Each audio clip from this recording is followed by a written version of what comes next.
ขณะปีนี้យើងបានចូលតេស្តហ្គេមមកវាដែរបាទខ្ញុំមករៀនលេងសំនីលើកទី1បាទលើកដាក់មកច្រៀងមក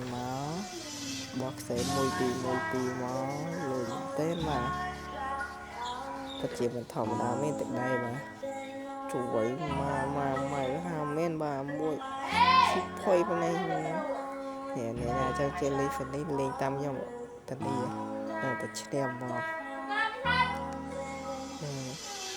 ពីខោប្រទេសមួយសិនអត់ទៅវិញទៅមកចូលទៅវ័យគេណាហើយបាទលើមកកំបិតបាក់ខោបាទហើយធម្មតាទេបាទដៃជើងនេះស្គាល់ពីបុកវាបាទកាន់តែអែមមកបាទ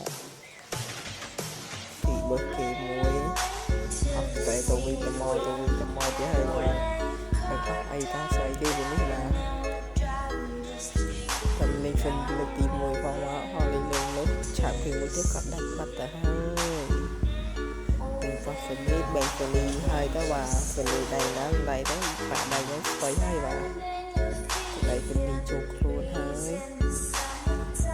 ធម្មតាទេបាទបោះខុសពីនេះបាទ